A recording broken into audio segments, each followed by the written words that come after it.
Aloha, and welcome to the Believer's Journey. Thank you for joining me again today. Um, I know that today normally is a 1 hour program with a guest, but unfortunately, I am unable to go to the studio. I do have COVID. Voila, after 2 years. Anyway, so I am doing this program today, and I put a lot of thought and a lot of prayer into this. First off, I want to say I really hope that every evangelical Christian, every Catholic, every Orthodox Christian, every person who's a believer, every pastor, priest, hears this message because I believe it is a message that I have been given by God. And I believe it is a message that I think is so important to the Church of Jesus. Okay. So thank you for joining me, and let's get into this. Okay. First off, I'm titling this Jesus Prays for All Believers to Become One. Okay. He pleaded, he asked, he made a commandment, he prayed. I mean, it's something that he really stressed, especially toward the end of his life here on earth. In John chapter 13, verses 34 and 35, Jesus said, "A new commandment I give you, that you love one another as I have loved you." Now, you know that I have talked about this a lot, about loving one another. What does that mean? To give of yourself. It's agape or agapeo, where you give without expectation of return. It's something that you choose of your will. So he says, to love as one another as I have loved you, that you also love one another. Now, here's the key in verse 35.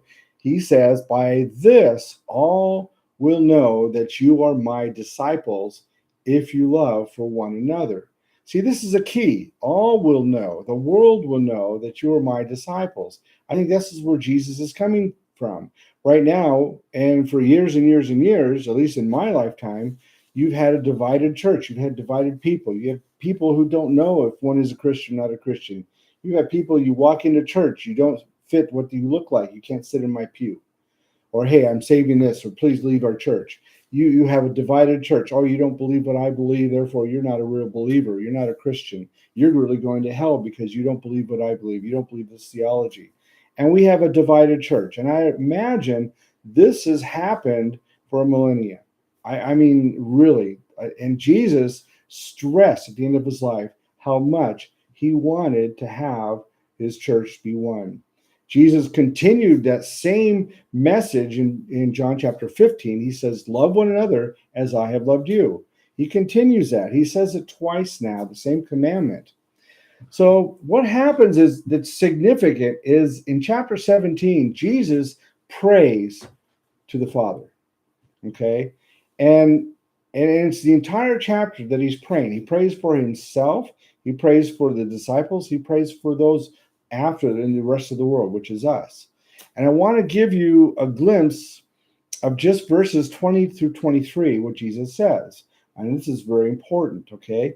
So here he goes. Verse 20, Jesus says, "I do not pray for these alone." Now he's talking about the disciples, okay? "But for those who will believe in me." Now the word believe is to follow, to act upon, to live in, him, to follow his teachings, okay? "Those who believe in me through their word," okay? Our word, "that they may be one," okay, "as you, Father, are in me and I in you, that they also may be one in us, that the world may know and may believe that you sent me," okay, "and the glory which you have gave me, I have given them, that they may be one as we are one. I and them, and you and me, and they may be perfect in one. That the world may know that you have sent me, have loved me, and loved them as you have loved me." 4 times he says he wants us believers, to be one.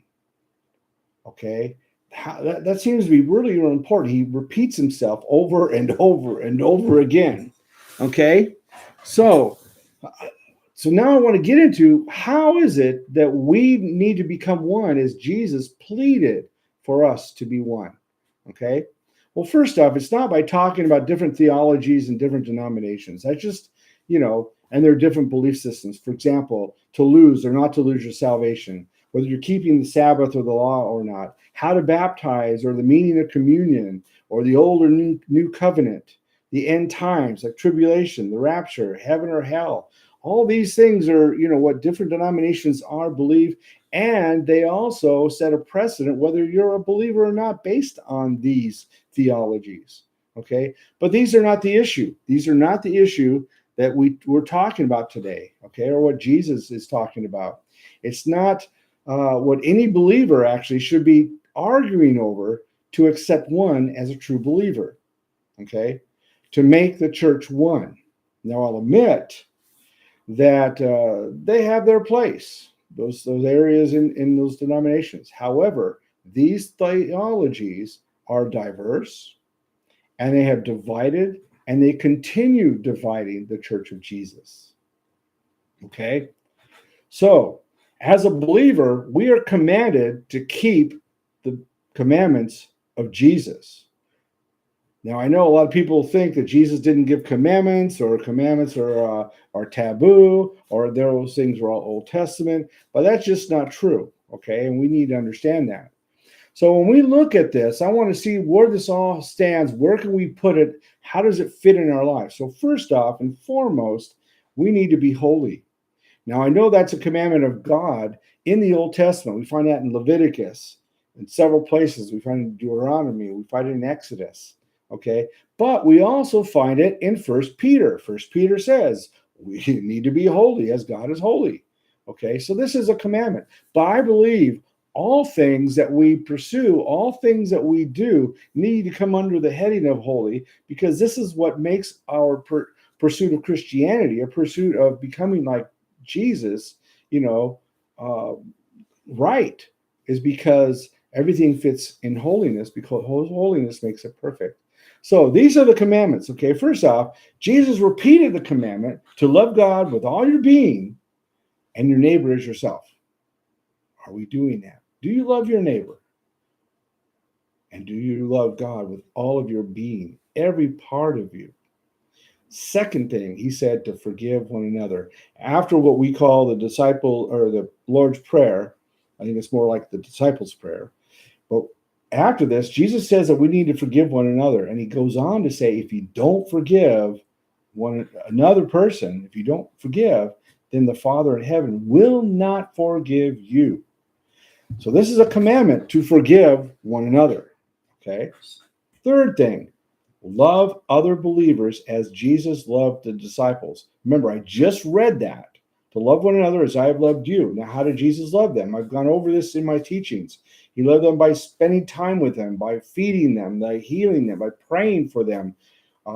He spent time giving them himself to him. He spent time by serving them. He washed their feet.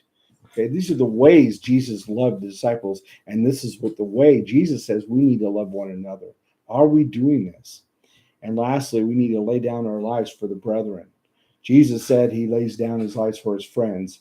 And in 1 John chapter 3, verse 16, John says, this is what love is that we lay down our lives for the brethren.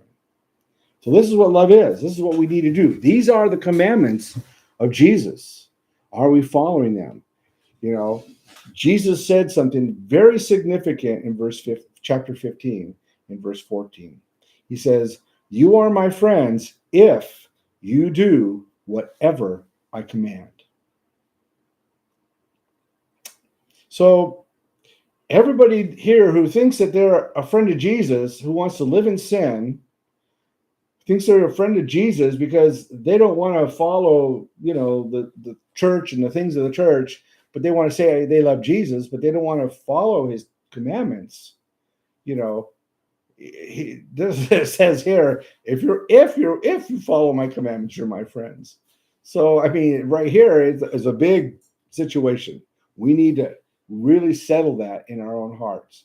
And finally, I want to say this in 1 John, by the Apostle John, who it says, whom Jesus loved, who was Jesus' cousin, wrote this in chapter 2, verses 3 through 6. We know that we have come to know him if we keep his commandments. Okay? Whoever says, I know him, but does not do what he commands, is a liar, and the truth is not in him. I think I need to read that again. Whoever says, I know Jesus, but does not do what he commands, is a liar, and the truth is not in that person. Verse 5. But if anyone obeys his word, how about Jesus' word? Love for God is truly made complete in him. It's made perfected in that person. Okay? This is how we are in him. Verse 6. Whoever claims to live in him must live as Jesus lived. Whoever claims to live in him must live as Jesus lived. I think this is one of the most important messages I've ever given. I think that we need to understand that the church needs to be one. This is our heritage. This is our obligation. This is what's been given to us by Jesus. Okay? We need to take a hold of that and become one. It doesn't mean that we need to have only one denomination. However, it does mean that the different denominations need to accept one another as true believers, as one. We may not agree on the salvation, whether you lose it or not, you lose it. We may not agree on whether the tribulation is 7 years or it's past or it's coming. We may not believe on whether the rapture is first, middle, or after. We may not believe those things together, but we need to stand firm on the fact that Jesus is Lord of our lives. Jesus is the God of all. We need to follow him, live for him, and follow his commandments. If we don't follow his commandments, the word, not my words, but the word I've read to you, the scriptures I've read to you, are clear that if you do not obey Jesus, you're not really one of his.